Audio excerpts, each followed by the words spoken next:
The Federal Reserve just revealed something that most people will not understand until it starts showing up in their mortgage rate, their savings account, their taxes, their paycheck, and the purchasing power of their money.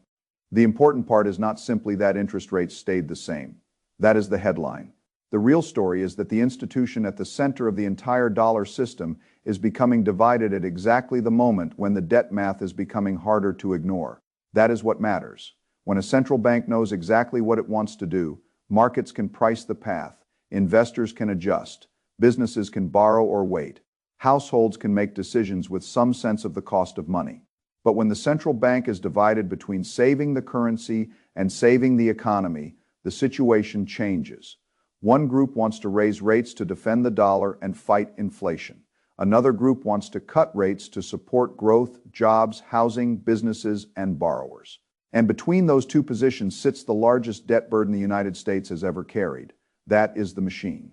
The first announcement was that the Federal Reserve is not cutting interest rates. It is also not raising them. It is holding them where they are because it does not know with enough confidence which risk is greater right now.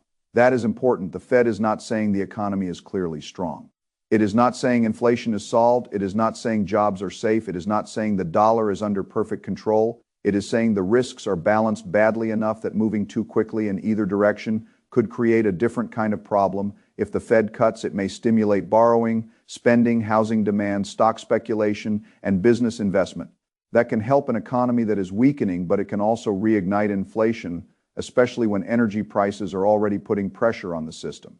If the Fed raises, it may defend the dollar and slow inflation, but it can also crush borrowers, weaken housing, slow business hiring, pressure the stock market, and make the government's interest burden heavier. So the Fed pauses. A pause can look like stability, but sometimes a pause is not confidence. Sometimes a pause is uncertainty. That is the first signal. The second announcement was more revealing. The vote was deeply divided.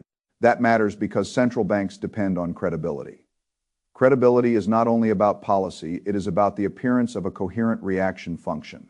If the public believes the Fed will act consistently to control inflation, inflation expectations may remain anchored. If markets believe the Fed will support the economy during downturns, risk assets may behave differently. But when policymakers inside the Fed begin pulling in opposite directions, the market has to ask a harder question. What is the Fed actually trying to protect? Is it trying to protect the dollar? Is it trying to protect jobs? Is it trying to protect the Treasury market? Is it trying to protect asset prices? Is it trying to protect its own independence in a normal cycle? The answer might be clearer. In a late-stage debt cycle, the objectives begin to conflict. That is the deeper issue. A central bank cannot always protect everything at the same time. If inflation is too high, cutting rates may protect jobs but weaken the dollar. If the economy is slowing, raising rates may protect the dollar but weaken employment. If the government's interest burden is already enormous, keeping rates high may improve inflation credibility but worsen the fiscal problem. If the Fed prints to help the Treasury market, it may stabilize debt but weaken purchasing power. This is why the vote matters. Division inside the Fed is not just institutional drama. It is a symptom of a system with no painless choices. The third announcement was about leadership. The current chair is stepping down from the chair role but not leaving the Federal Reserve Board. In the source story, Jerome Powell says he will remain on the board until an investigation by the Department of Justice is finished with transparency and finality. That may sound like a procedural detail. It is not. Fed decisions are made by vote. If Powell leaves the chair position but remains a voting or influential member of the board, his presence may continue to shape policy. That means a new chair may not immediately have the clear majority that some political actors expected. This is important because President Trump has been demanding lower interest rates. The expectation was that a new chair, Kevin Warsh, would make it easier to move the Fed toward cuts. But if Powell remains inside the institution, the policy balance may be more complicated. This is how institutions work. Power is not only the title, power is the vote, the relationships, the credibility, the internal influence, and the ability to shape the policy discussion. A new chair can change tone, but a chair does not control the Fed like a private company. The Fed is a committee system. That means the future path of interest rates may not be as simple as political pressure plus a new appointment. Markets like simple stories. The Fed is now giving them a more complicated one. And behind that complication sits the net interest trigger. This is the part that ordinary people rarely understand. The United States government owes more than $39 trillion. That number is almost too large for the mind to process. When numbers become that big, people stop reacting to them. They become background noise. But the interest on the number is not background noise. The interest is cash flow. The United States government now pays more than $1 trillion a year in interest on its debt. That is not money being spent on roads, bridges, defense, education, healthcare, research, or productive investment. It is money paid because of borrowing that already happened. And the government has one main source of revenue, taxes. That means a growing share of tax dollars is not funding current services. It is paying interest on past deficits in the source. The estimate is that roughly 20 cents of every dollar paid in taxes goes toward interest on the debt. That is a remarkable fact. It means the taxpayer is no longer only funding government. The taxpayer is funding the carrying cost of the government's past choices. That changes the political economy. When interest costs are small, they can be ignored. When interest costs become one of the largest budget items, they begin to shape policy. This is why some people believe the Fed's mission may change in practice, even if the formal mandate remains the same. The Fed traditionally talks about inflation and employment, price stability and maximum employment. But in a high-debt world, there is a third force that becomes impossible to ignore: debt service. If interest rates are too high for too long, the government's own financing cost becomes a problem. If the government's financing cost becomes a problem, the bond market becomes a problem. If the bond market becomes a problem, every interest rate in the economy becomes a problem. That is the net interest trigger. The debt becomes so large and the interest expense becomes so heavy that the central bank can no longer think only about inflation and employment in isolation. It must think about the stability of the funding system. This is the trap. If inflation is high, the Fed should keep rates high or raise them, but if debt service is too expensive, the system wants lower rates. If the economy is weak, the Fed should cut rates, but if inflation is still sticky, cutting rates may weaken the dollar. Every choice solves one problem and worsens another. That is what late-stage debt cycles look like. Now, Kevin Warsh's proposed approach, as described in the source, is to cut interest rates while shrinking the Fed's balance sheet. At first, that sounds like a clever compromise. Cutting interest rates stimulates the economy. Shrinking the balance sheet removes money from the economy. So in theory, the Fed can lower borrowing costs while offsetting the inflationary effect by reducing liquidity. That is the idea. But ideas are easy. The question is whether the system can absorb it. Let us break down the two parts. First, rate cuts. If interest rates fall, borrowing becomes cheaper. Mortgage rates may decline. Car loans may become less expensive. Businesses may find it easier to borrow for expansion. Consumers may spend more. Asset prices may rise because lower discount rates increase the present value of future cash flows that can support the economy. But it can also increase inflation. If mortgage rates fell sharply tomorrow, many buyers who were priced out could re-enter the housing market.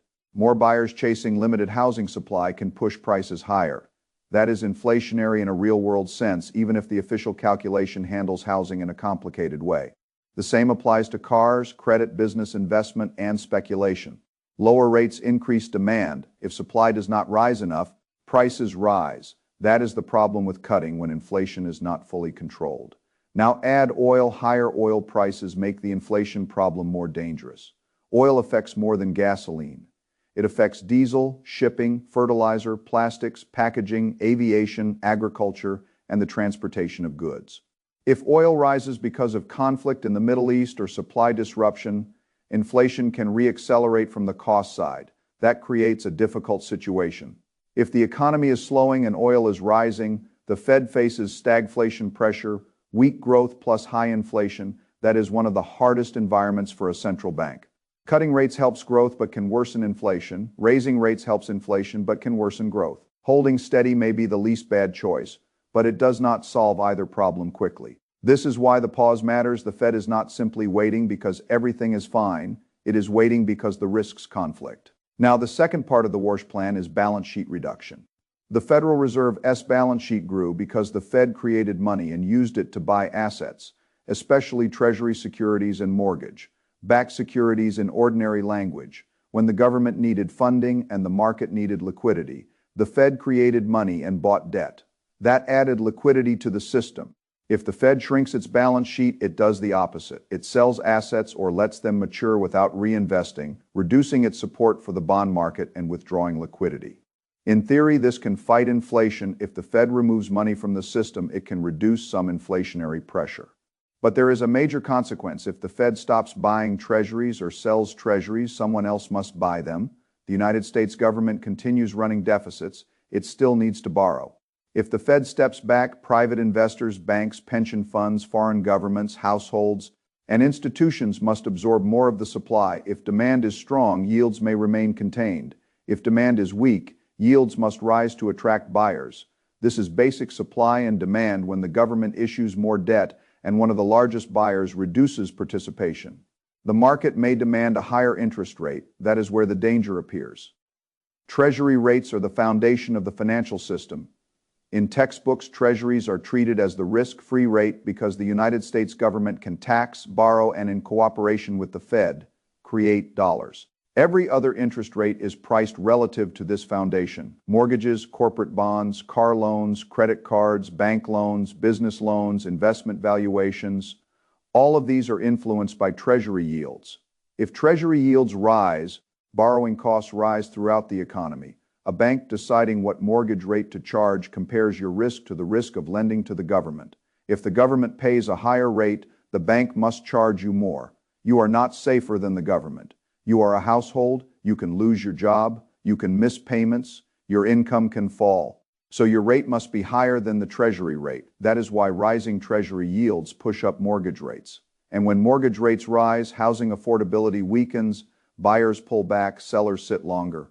Prices may soften, construction may slow. Home-related spending may decline. This is how Treasury market pressure moves into the real economy. Now, Kevin Warsh reportedly argues that shrinking the balance sheet will not necessarily raise interest rates because private demand will be sufficient to absorb the debt. That would be the best case outcome, but it is not guaranteed.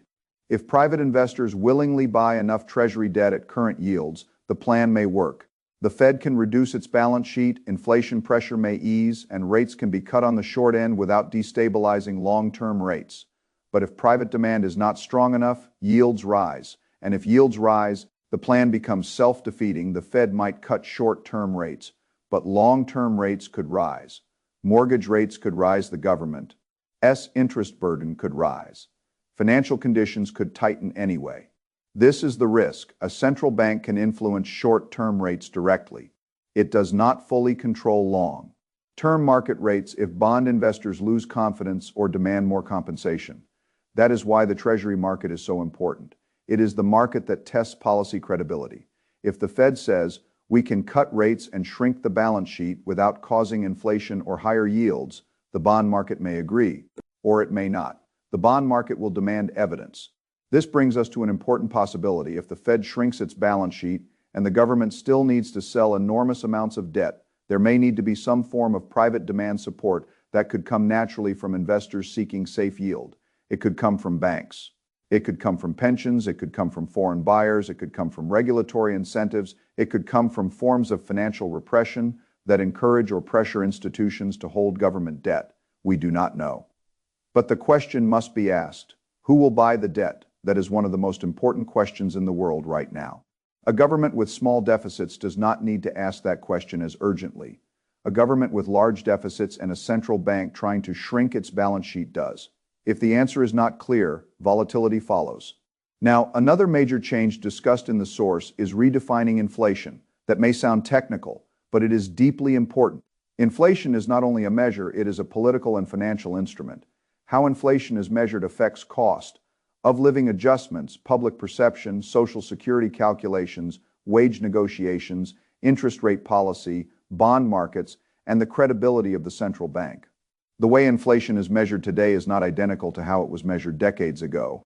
Housing is treated differently. Product substitutions matter, quality adjustments matter, weightings matter. Many people feel that official inflation does not match their lived experience.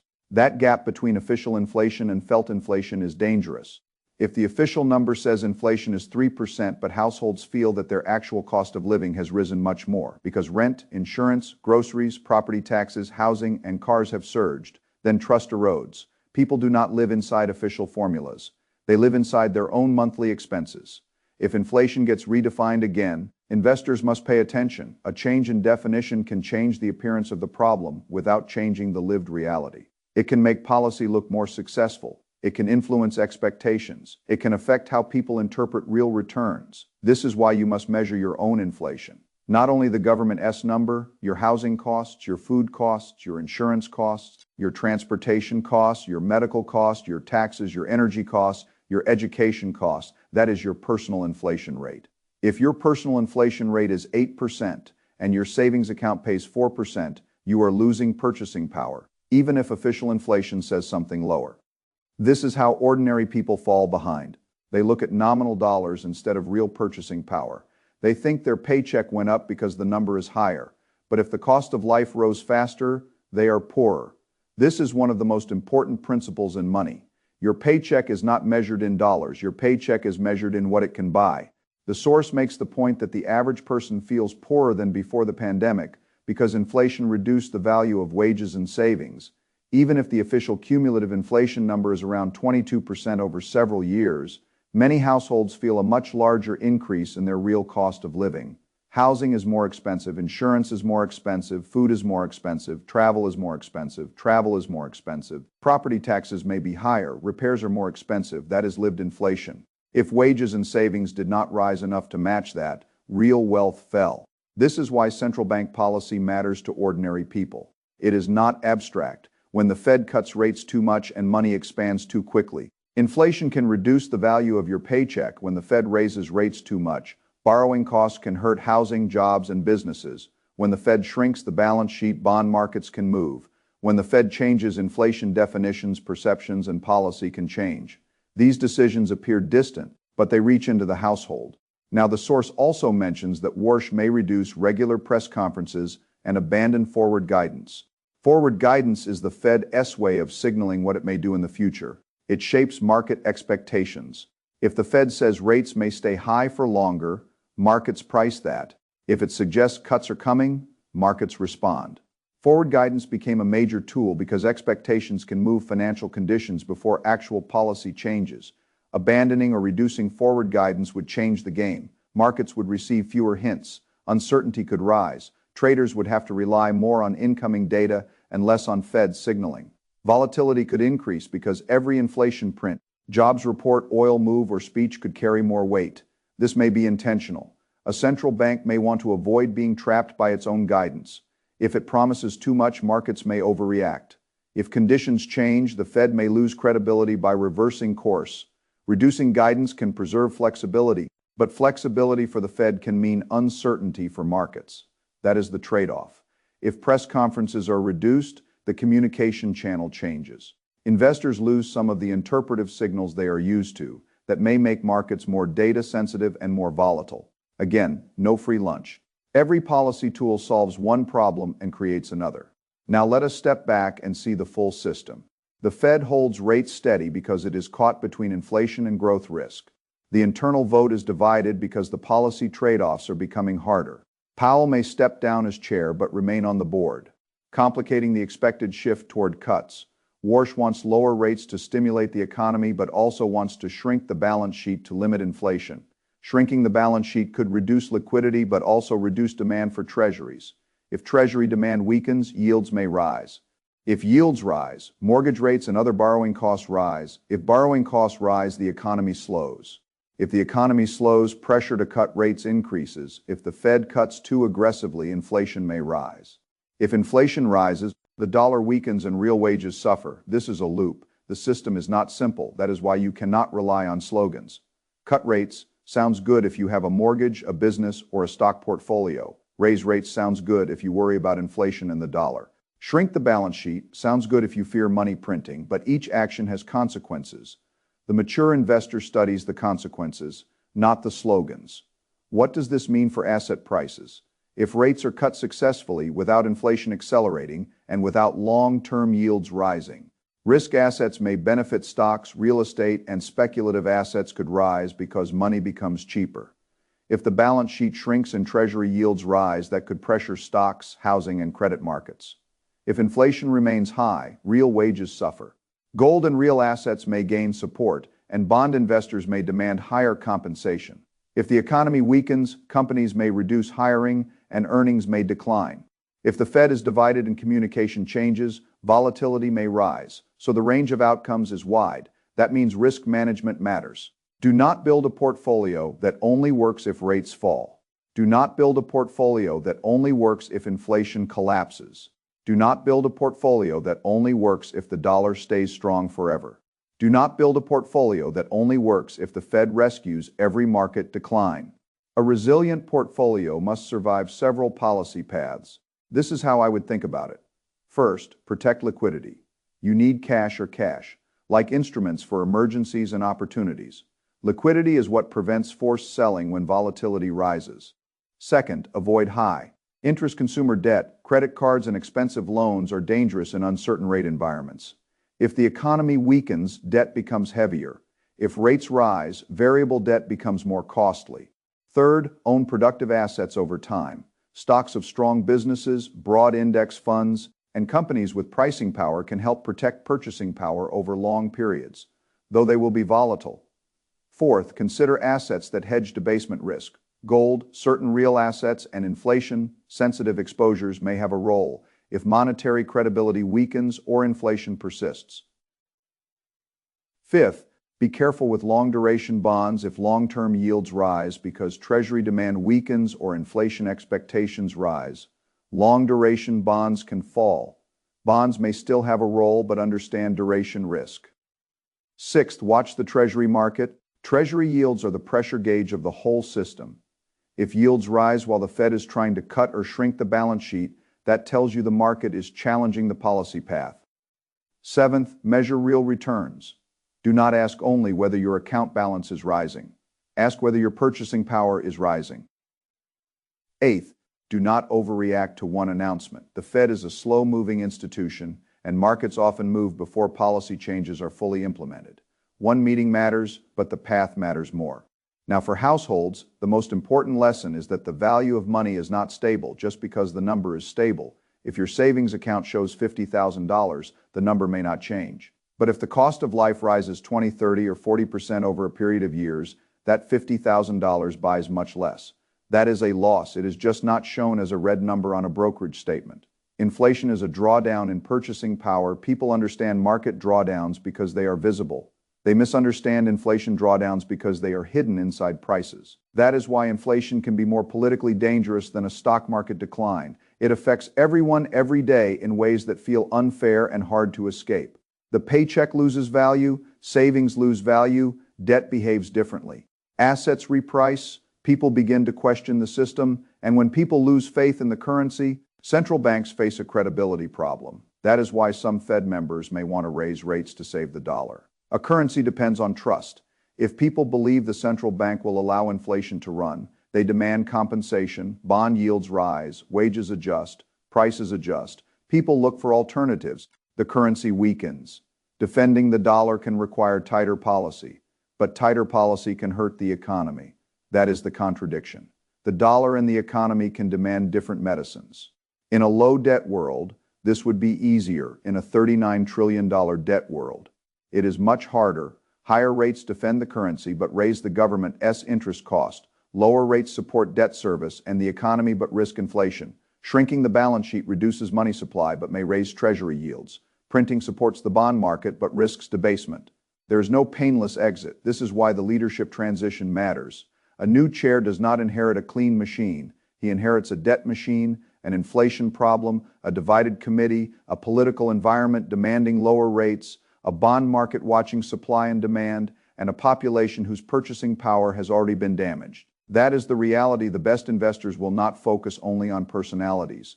They will focus on constraints. What can the Fed actually do? What will the bond market tolerate? What will inflation allow? What will the economy absorb? What will the Treasury market require? What will political pressure demand? The person in the chair matters, but the system matters more. Now, suppose Warsh tries to cut rates while shrinking the balance sheet. There are several possible outcomes.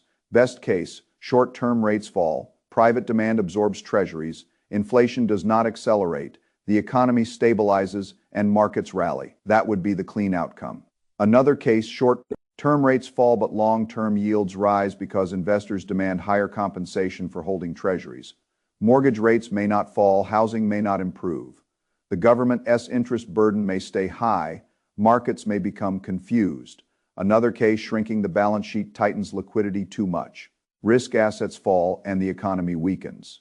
Another case, cuts stimulate demand while oil keeps inflation elevated, forcing the Fed into another credibility fight. Another case, policy communication changes increase volatility because markets no longer know how to interpret the Fed's future path. A good investor does not pretend to know which case will happen. A good investor prepares for the range.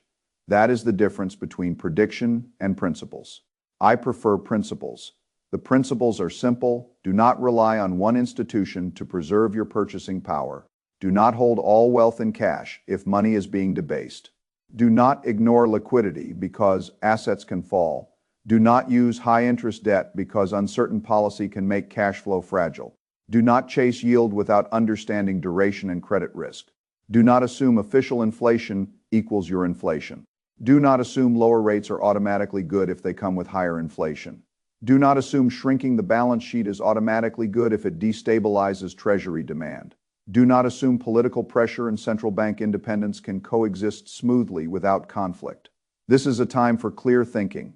The Fed's decision to hold rates is not boring. It is a signal that the system is at a decision point. The divisive vote is not trivia. It is evidence that the trade-offs have become severe. Powell staying on the board is not a footnote. It may influence the balance of power inside the institution. The net interest problem is not an accounting detail. It is a structural constraint on policy. Balance sheet reduction is not technical plumbing. It affects liquidity, Treasury demand, and interest rates across the economy. Inflation definition changes are not semantic. They affect perception, policy, and purchasing power forward guidance. Changes are not communication preferences. They can alter volatility and market expectations. All of this matters because the dollar is not just America's currency. It is the reserve currency of the world. If the Fed changes how it operates, the effects move globally. Currencies, commodities, bonds, stocks, real estate, crypto, trade, and foreign central banks all respond to the dollar system. That is why you must pay attention, not with panic. With understanding, now let us bring this down to the personal level. If your paycheck has not kept up with the real cost of living, you have already experienced monetary policy through purchasing power. If your rent or mortgage payment has risen, you have experienced it.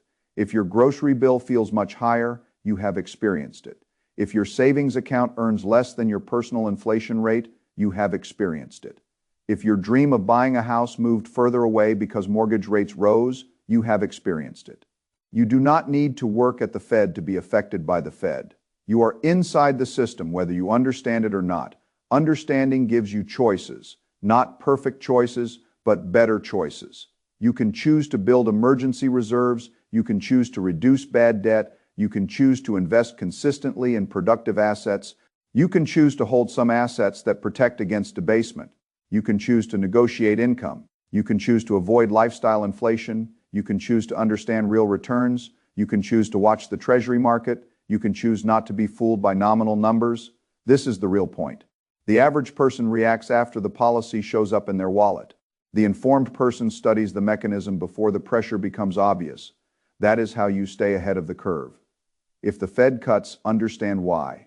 If the Fed holds, understand why. If the Fed raises, understand why. If the balance sheet shrinks, ask who buys the treasuries. If inflation gets redefined, measure your own cost of living. If forward guidance disappears, prepare for more volatility. If the dollar weakens, ask what you own that protects purchasing power. If rates stay high, ask whether your debts and investments can survive. This is not about predicting tomorrow. It is about understanding how the machine works. The machine is becoming more complicated because the easy choices are gone. The debt is too large. Inflation is too politically damaging. Interest costs are too high. The economy is too sensitive to rates. The bond market is too important. The dollar is too central, and the Fed is too divided. That is the environment. A person who wants a simple answer will struggle in that environment. A person who thinks in systems will do better. So do not obsess over one Fed announcement. Study the forces behind it, the force of debt, the force of inflation, the force of political pressure, the force of interest expense, the force of Treasury supply, the force of private demand, the force of purchasing power erosion, the force of institutional credibility. These forces will shape the next phase, and they will shape your financial life, whether you pay attention or not. The final lesson is this. The Fed is not all-powerful. It can set certain rates. It can create money. It can influence liquidity. It can guide expectations. It can buy and sell assets. It can speak, but it cannot eliminate trade-offs. It cannot make too much debt painless. It cannot cut rates and guarantee no inflation. It cannot shrink the balance sheet and guarantee no rise in yields. It cannot redefine inflation and guarantee people feel richer. It cannot protect every asset price and every paycheck at the same time. The system must adjust. The question is, who pays? Savers can pay through inflation. Borrowers can pay through higher rates. Taxpayers can pay through interest costs. Workers can pay through weaker real wages. Asset owners can benefit if nominal prices rise. Bondholders can suffer if yields rise. Home buyers can suffer if mortgage rates stay elevated. The adjustment will not be evenly distributed. That is why positioning matters. Not because you can escape the system completely, because you can choose which side of certain mechanisms you are on. You can be the person whose savings are silently diluted, or you can be the person who owns productive assets and measures real returns. You can be the person trapped by high-interest debt, or you can be the person with liquidity when volatility creates opportunity. You can be the person waiting for the Fed to save them, or you can be the person building a balance sheet that can survive Fed uncertainty. That is the difference. The Fed just told us indirectly that the road ahead is not clear. Rates are not moving because the risks are too conflicted. The vote is divided because the solutions are too costly. The leadership transition is messy because power inside the institution still matters. The debt burden is forcing a new conversation because interest costs cannot be ignored forever. And the value of your paycheck is part of this story because inflation is not an abstraction. It is the loss of purchasing power in your daily life. So respond like an adult in a difficult system. Do not panic. Do not chase. Do not trust slogans. Do not hold only cash because it feels safe. Do not borrow recklessly because you expect cuts. Do not assume the next chair can make the debt problem disappear. Build resilience. Own assets that can compound. Hold liquidity, control debt, think in real terms. Watch the bond market, measure your own inflation. Understand that policy is entering a period where the old playbook may not work as cleanly as before. That is the signal. And once you see the signal, you can prepare before most people even realize the rules are changing.